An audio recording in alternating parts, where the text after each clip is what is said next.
আমাদের পরিবেশ যেন ক্রমশ নৃশংস হৃদয়হীন হয়ে যাচ্ছে। চারদিকে যে সমস্ত ঘটনা ঘটছে সেগুলো অত্যন্ত উদ্বেগজনক। আর.জি. কর মেডিকেল কলেজে যে ঘটনাটি ঘটেছে সম্প্রতি, একটি ডাক্তার শিক্ষার্থী, একজন মহিলা, শুনেছি সে খুব শান্তশিষ্ট মেয়ে ছিল, খুব ভালো ডাক্তারও ছিল। সে তাকে নৃশংসভাবে খুন করা হলো, ধর্ষণ করা হলো। এর অভিঘাত আমাদের বিহ্বল করে, আমাদের ক্রুদ্ধ করে,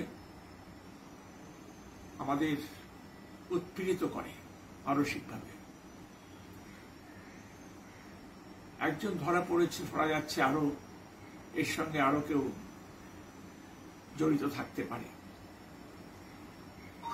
আমরা চাই অপরাধীদের দৃষ্টান্তমূলক শাস্তি হোক, এটা ঠিক কথাই, কিন্তু তার চেয়েও বড় কথা যেটা, সেটা হচ্ছে আপরুট হবে কিভাবে, একে সবলে কি করে উৎপাটন করা যায়। এই প্রবণতা যে কিছু কিছু পুরুষের মধ্যে দেখা দিচ্ছে, নৃশংসতা, যে ভয়ঙ্কর কামন্মাদনা এবং যে ভয়ঙ্কর হৃদয়হীনতা দেখা দিচ্ছে, এর উৎপাদন কি করে সম্ভব, এটা নিয়ে ভাবি, চিন্তা করি। একটা ঘটনা ঘটে গেছে, তারপরে তার অভিজ্ঞতায় আমরা চঞ্চল হয়েছি। আন্দোলনরত ডাক্তাররা তারা সুবিচার চাইছেন, নিরাপত্তা চাইছেন, খুব ন্যায্য দাবি। নিরাপত্তার জন্য নিরাপত্তারক্ষী রাখা যেতে পারে, কিন্তু তার চেয়ে বড় নিরাপত্তা হচ্ছে মানুষের ভালো হয়ে যাওয়া।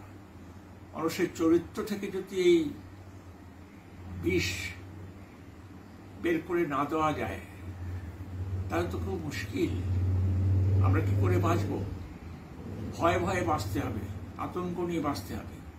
আমাদের ছেলে মেয়েকে নিয়ে আতঙ্ক, আত্মীয় স্বজনকে নিয়ে আতঙ্ক, বন্ধু বান্ধবদের নিয়ে আতঙ্ক। এই আতঙ্ক নিয়ে মানুষ কি করে বাঁচবে?